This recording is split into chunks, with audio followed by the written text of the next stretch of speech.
I've got some troubling news about England's royal family. Catherine was only steps from entering when everything changed. Across the reception room stood Camilla, composed beneath the palace lights.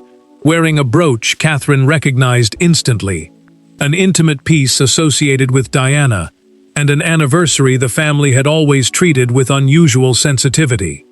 Catherine did not enter.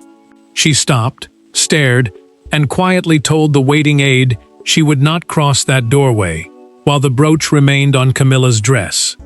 Before we go deeper into what this really means for the royal family, make sure to subscribe so you don't miss a single update. Catherine kept one hand against the doorframe, as if the wood were the only thing anchoring her. The gathering beyond was a private royal anniversary reception, a family event where senior royals were expected to appear together and present unity. An anniversary reception, in plain terms, was a formal gathering marking a date the family considered emotionally significant. She had been due to enter moments after William. Instead, she stepped backward and said to the waiting aide, "I cannot walk into that room and pretend this means nothing." William noticed immediately that she had not followed. He returned to the entrance, saw the strain in her face, then followed her gaze toward Camilla. The prince understood why the jewel mattered. Diana's memory was not an abstract chapter in royal history to him. It belonged to his childhood, his grief, and the way he had tried to protect that memory for family. Catherine's refusal was not about fashion. It was about whether a boundary around that memory still meant anything. Camilla remained inside, unaware for tense moments that the doorway had become the center of the evening. The queen consort had been expected to wear a different piece, according to a documented wardrobe account prepared earlier that day. A palace dresser had laid out another brooch, hours before the reception, making the change impossible to dismiss as routine. When an aide was pressed privately, the explanation came in a recorded household note. She had changed the selection shortly before guests assembled. William's concern hardened. He looked toward Catherine, then back toward the room, and the future king asked the question nobody wanted to answer. Who gave her permission to wear it tonight? No one replied. That silence mattered, because it suggested the decision had touched an older disagreement known inside the family. Catherine did not move forward. She stood firm, hurt giving way to resolve, while William prepared to walk back inside. Her refusal was only the visible explosion. Behind that doorway waited Camilla, Charles, and a memory of Diana that each carried differently, and William was about to force those memories into the open. To palace staff, the brooch was a jewel. To Catherine, William, and Camilla, it was something far more dangerous, a symbol loaded with history. Catherine saw responsibility. William saw his mother. Camilla faced an object capable of reopening decades of public memory in seconds. And as the reception stalled behind closed doors, nobody could ignore the uncomfortable truth. The same brooch meant something entirely different to each person standing inside that palace. William stayed close to Catherine, as her shock settled into something quieter and more painful. Diana's jewelry had never been ordinary, because every piece connected to her carried memory, motherhood, and the unfinished story of a woman whose absence still shaped the family. A commemorative date, meaning a day formally connected to remembrance or an important anniversary, made that symbolism even heavier. Catherine understood that weight because she had gradually become linked to Diana's legacy through pieces carrying both public meaning and private family emotion. Catherine tried to control her breathing, but William could see the strain behind her silence. He told her quietly that she did not have to enter. The prince was no longer thinking about schedules, guests, or protocol. He was thinking about his mother, and about the uncomfortable fact that her memory could still become vulnerable inside the very institution she once represented. Catherine looked at him and said she did not want him fighting on her behalf. Yet he knew the moment had already moved beyond her alone. Camilla soon learned why the entrance remained empty. The queen consort stayed seated at first, but her expression tightened when an aide informed her that Catherine had refused to come inside and that William had gone back to her. She understood the meaning immediately. This was no longer a silent objection between two women. The future king had placed himself beside his wife, turning an uncomfortable jewelry choice into a family line that could no longer be ignored. Charles received the explanation moments later. The king listened as an aide leaned close and quietly identified Diana's brooch as the reason for the delay. He lowered his glass, glanced toward Camilla, and said nothing. That silence unsettled the room because he understood exactly why the jewel had struck such a deep nerve. Then a senior dresser gave a documented account of an earlier instruction. Catherine had previously asked that the brooch remain unworn on dates directly tied to Diana's memory. William heard about that account and felt grief sharpen into anger. Catherine's request had never been a public command. It had been a private understanding, a quiet boundary, intended to stop Diana's memory from becoming part of a struggle over status. Camilla knew such an understanding existed, and Charles now realized the problem was older than one difficult evening. And the deeper William looked, the clearer it became that Catherine's refusal had not begun at that doorway at all.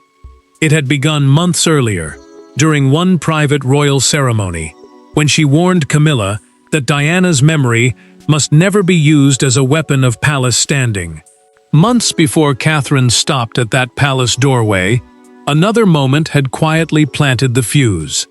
It happened after a small family remembrance ceremony when Diana's name surfaced during a discussion about jewelry, inheritance, and future royal appearances. Catherine had remained composed then, but what she said afterward was remembered by everyone in the room. She asked for one boundary, simple, private, and deeply personal. Camilla heard it, Charles heard it, and nobody forgot. Catherine had watched several historically important pieces being discussed for future royal engagements, but Diana's jewelry carried a different weight. A royal engagement, in simple terms, is an official appearance or duty carried out on behalf of the monarchy, and the jewels chosen for those occasions often carry meaning far beyond decoration. For Catherine, dates connected directly to Diana were different because they touched William's grief, his children's family history, and a memory that could never be treated like ordinary palace symbolism. Catherine waited until the ceremony had ended before speaking privately with Camilla in a smaller reception room. She did not accuse her. She did not raise her voice. The princess simply asked that Diana's anniversary brooch never be worn by the queen consort on a date specifically commemorating Diana. Catherine called it a matter of dignity, not rank. Camilla listened, then answered that royal jewelry could not be governed forever by personal grief. Catherine pushed her untouched teacup aside and replied quietly, "Remembrance is not the same thing as grief." Camilla felt the force of that sentence immediately. She understood Catherine was not merely protecting William's feelings. She was drawing a boundary around how Diana's memory could be used inside the family.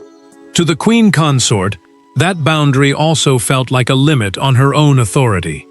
Catherine ended the conversation without argument, but Camilla remained behind, knowing the issue had not truly disappeared.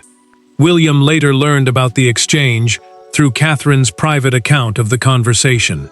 He supported her completely. The prince believed the request protected his mother from being turned into a symbol in a quiet contest over status. Charles also knew what had happened, but the king chose not to issue a formal written restriction. Instead, according to a documented household account, he told both sides that good judgment should be enough. A formal restriction would have been an official rule. Good judgment depended entirely on personal restraint. That difference would soon prove disastrous. Camilla eventually chose the exact brooch Catherine had asked her not to wear on such a date. The queen consort knew the history. Charles knew the warning had been given. William now understood that the silence of months earlier had created the crisis unfolding at the doorway. That private warning had been ignored, and the palace could no longer hide behind courtesy, because William was now walking straight toward Camilla. William did not storm into the room. That made the moment more powerful. He entered slowly, crossed toward Camilla, and stopped close enough that their conversation no longer required an intermediary. Around them, voices faded. Charles watched. Camilla touched the brooch almost instinctively. Then William delivered the sentence Catherine had refused to say herself. If the brooch remained where it was, neither he nor Catherine would take part in the evening. William kept his voice low, but there was no softness in it. The prince had stepped into a private royal reception, meaning a closed family gathering attended only by senior royals and trusted household staff, and he had ignored every instinct toward quiet mediation. Instead of sending a courtier or waiting for Charles to intervene, he went directly to Camilla. That mattered, because the argument was no longer hidden behind protocol. It was now between the future king and the queen consort, with Catherine still outside and the king watching both sides. Camilla refused to shrink from him. She told William that the brooch was a royal jewel, and that she would not accept being humiliated simply because Catherine had chosen not to enter. The queen consort believed the demand was turning one piece of jewelry into a public test of her position. William answered that ownership was not the point, timing was. Diana's anniversary had always carried emotional weight for him, and Catherine had already made the boundary clear months earlier. William then delivered the detail that changed everything. Catherine had specifically reminded palace staff before the reception that the anniversary should be treated with care. According to a documented household briefing, that reminder had been passed through the relevant aides before the evening began. The prince looked directly at the brooch and then at Camilla. "You knew what tonight was," he said. The words landed harder than any raised voice could have. Camilla's embarrassment turned into defiance. She admitted in the exchange that she had personally chosen the brooch after seeing the alternative piece prepared for her. The queen consort did not blame a dresser or claim confusion. Her admission destroyed the easiest explanation available, that the choice had been accidental. William understood what that meant. Catherine's earlier warning had not simply been overlooked, it had been challenged. Charles finally stepped between them, before the confrontation could harden further. The king ordered the reception paused and instructed an aide to retrieve the private custody history connected to Diana's brooch. A custody record is the internal account showing who controls a royal item and what conditions may govern its use. He wanted something colder than emotion now. William had made the personal case. Camilla had admitted the choice was deliberate. But Charles was about to decide whether family feeling carried any actual authority, and what he found in that record would change the balance of power completely. The reception was frozen, Catherine remained outside, and Charles suddenly faced a question the monarchy could not solve through feelings alone. Who controlled the brooch? Was it simply available to the queen, or had Diana's personal jewelry been protected by an older family arrangement? An aide returned carrying the custody record. Charles opened it expecting clarity. Instead, one handwritten instruction transformed the argument and gave William far more authority than Camilla expected. Charles read in silence, while the tension around him deepened. The custody record was an internal document explaining who could hold, use, or authorize a particular royal item. And this one mattered because not every jewel followed the same rules. Some pieces belonged to wider royal collections and could be assigned for official use. Others carried family-specific conditions, especially when their history was tied to one person. The king understood immediately that Diana's brooch might sit in that far more sensitive category. Camilla watched him carefully. Her earlier confidence began to weaken when Charles stopped speaking altogether. The queen consort had believed the argument rested on emotion and personal preference. But the document introduced something harder to dismiss. He read one line, then read it again. He removed his glasses, placed them beside the file, and looked directly at her without saying a word. That silence told Camilla the balance of the confrontation had changed. Catherine remained outside with William, unaware of the exact wording being examined inside. She told him she did not want the entire evening ruined because of her refusal. The princess feared that one painful moment might swallow the purpose of the gathering itself. William answered that the issue had moved beyond keeping peace. If a boundary could be stated clearly, remembered by everyone, and then ignored without consequence, he said, then it had never been a boundary at all.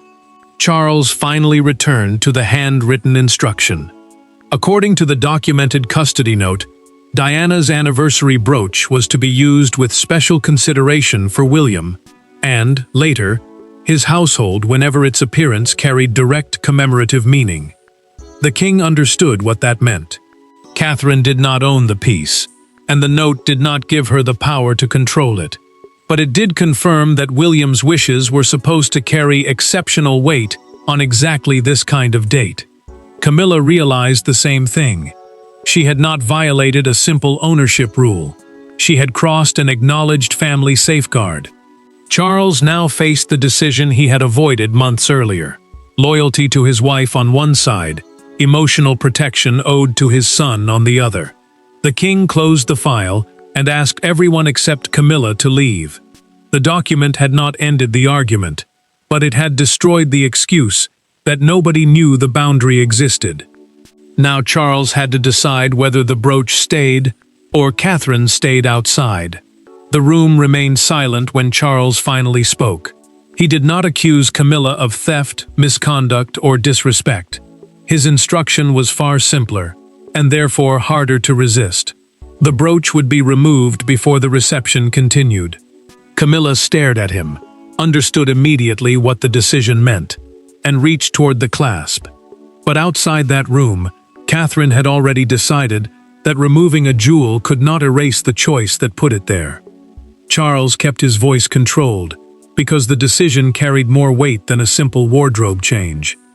The king had concluded that William's direct family connection to Diana, combined with the earlier private understanding, made the anniversary too sensitive to ignore.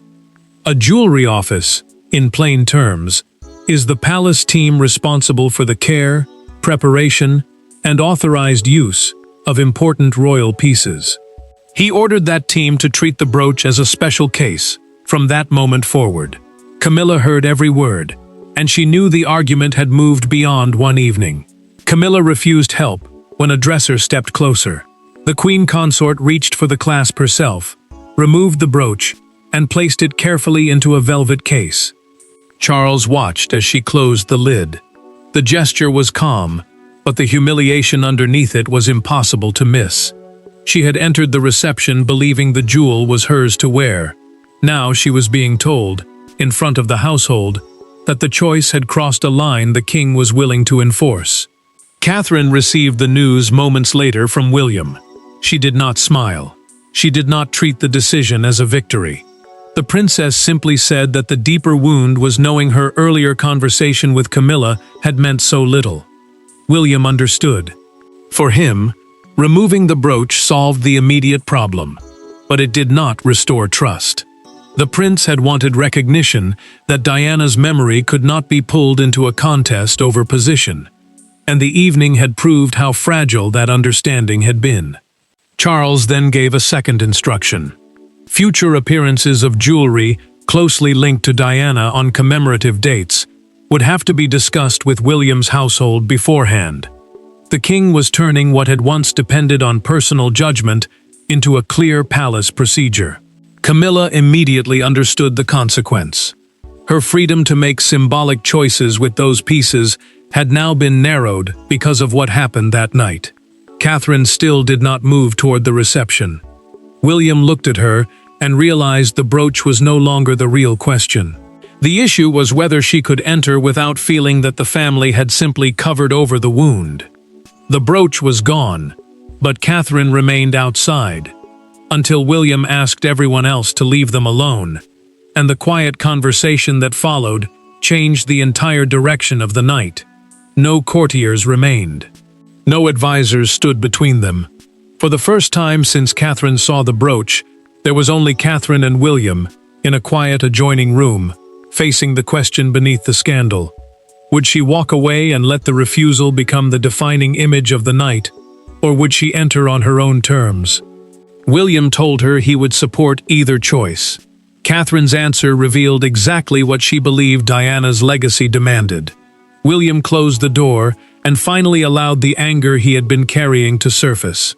The prince admitted that seeing Camilla wearing the brooch had brought back emotions he thought he had learned to control. For him, the piece was tied to his mother in a way no palace rule could fully explain. Catherine understood that pain, but she also knew what their next choice would mean. A private reception, in simple terms, was still part of royal duty, and walking away completely would turn the evening into a lasting symbol of division. Catherine told him she had refused entry because entering without objection would have felt like consent. The princess could not stand beside Camilla and act as if the earlier warning had never existed. But she also told William something harder. Protecting Diana's memory could not become permanent warfare. If every painful reminder became another battle, then the family would remain trapped inside wounds that had already shaped too many years. William listened, and the fury in him began to change. The future king wanted to defend Catherine, but he also knew she was asking him not to let anger decide what happened next. She reminded him that the brooch had been removed, Charles had acknowledged the boundary, and a new procedure had been put in place. Those consequences mattered. They proved that her refusal had achieved something without requiring the night to collapse completely. Catherine then made her choice. She would enter. Not because the hurt had disappeared, and not because she considered the matter forgiven, but because the boundary had finally been recognized. The princess told William that staying outside now would turn a stand for dignity into a punishment. Before they left the room, she asked him for one promise. He would not confront Camilla again that evening. William hesitated, then agreed. Catherine reached for his hand briefly and said, "We go in together." The prince felt the tension inside him loosen, for the first time since the confrontation began. She had refused to let his anger become the final voice of the evening. Catherine opened the door and returned beside him. But the moment that followed, a brief, restrained exchange with Camilla witnessed by several people, would travel far beyond the palace before morning. Catherine had reclaimed control of the moment, but once she crossed that doorway, the silence surrounding the confrontation could no longer hold. By sunrise, the palace argument had become a national story. Yet it was not the brooch alone that captured attention. It was one image described again and again. Catherine standing outside the reception entrance, while William returned to her side. To some, it looked like protection. To others, protest. To the palace, it was proof that a private disagreement had escaped into public symbolism. And every newspaper, broadcaster, and waiting crowd now wanted to interpret it. Catherine woke to find that the private refusal had already become something larger than the family itself. A palace statement, meaning the short official response released by royal staff to explain or contain a public controversy, described the evening only as a private family matter and confirmed that the reception had eventually continued. But that careful wording could not erase the reason for the delay. Diana's brooch had pulled questions of memory, respect, and royal hierarchy into the open, and the public immediately began choosing what the moment meant. Camilla saw that judgment in the morning coverage. The Queen Consort opened a newspaper expecting the focus to fall on the reception itself, but the dominant story centered on Catherine refusing entry and William returning to stand beside her. She read long enough to understand the message, then folded the paper and pushed it away. The moment that had begun as an assertion of her freedom to choose a jewel was now being remembered as the moment Catherine had drawn a line. Camilla asked to be left alone. William reacted differently. The prince did not enjoy seeing widespread support for Catherine, because the praise came at the cost of dragging his mother's memory into another public battle. Diana had once lived under relentless attention, and now even a piece associated with her was capable of creating headlines decades later. He told Catherine privately that he wished the family had settled the matter before anyone outside the palace knew. She agreed, but she also knew silence would have carried its own price. The public response sharpened outside Kensington Palace. A small crowd gathered beneath umbrellas, several people holding photographs of Diana as broadcasters reported on the previous evening. One handwritten sign stood out above the rest: "Respect is remembered." The phrase spread rapidly through morning coverage because it captured the emotional simplicity of the dispute better than any official statement could. Catherine's eventual decision to enter became equally important. Commentators framed her choice not as a boycott, but as a boundary followed by restraint. She had refused, the brooch had been removed, and then she had returned beside William rather than extending the confrontation. Camilla could not undo the symbolism now. Britain had already formed its emotional verdict. But inside the family, one final conversation still remained, because Catherine and the Queen Consort had yet to face each other without Charles, William, or palace staff standing between them. The confrontation did not end with another explosion. It ended with two women facing what the brooch had come to represent. Catherine did not demand an apology. Camilla did not pretend the choice had been meaningless. Between them stood years of royal history, Diana's memory, William's grief, and a boundary that should never have needed enforcing twice.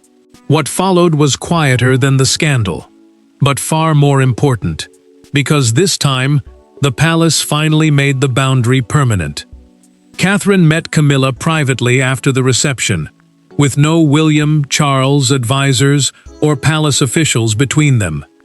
The princess knew the dispute was never truly about ownership. It was about meaning. A household protocol, in simple terms, is an internal palace rule that guides how sensitive matters should be handled in future.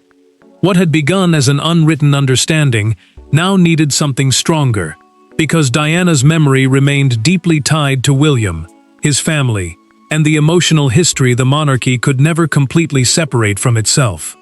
Catherine spoke first. She told Camilla that seeing the brooch on that anniversary made her feel the earlier conversation had been dismissed entirely. The princess explained that refusing entry had not been designed to embarrass her.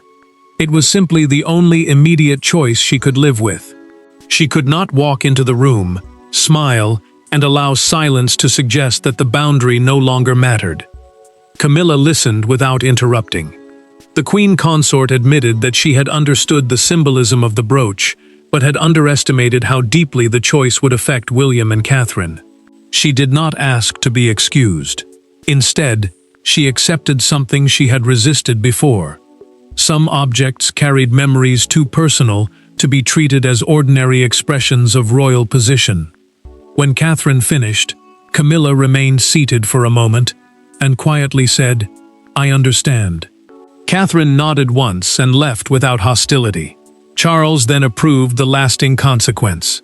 The king authorized a permanent household protocol, requiring consultation with William's household before Diana-associated jewelry with direct commemorative significance could be worn on sensitive anniversaries. The brooch returned to protected storage. Camilla accepted the restriction, while Catherine agreed that the incident itself would not become a permanent feud. William, hearing the decision afterward, understood that his mother's memory had been protected, without allowing anger to consume everything around it. The meaning of the night was finally clear. Catherine's refusal was not remembered inside the family as rebellion. It became the moment an unspoken boundary could no longer be ignored. Charles accepted that neutrality had allowed the conflict to grow. Camilla accepted a limit she had once challenged. William found protection without revenge, and Catherine found recognition without demanding victory. The jewel returned to its case, the reception ended, and the argument closed with something the palace had failed to provide before: a clear line. Catherine had refused one doorway, not to divide the monarchy, but to insist that memory deserved respect. And once that truth was acknowledged, she walked through it. Thanks for watching. Please don't forget to like and subscribe, and we will see you in next one.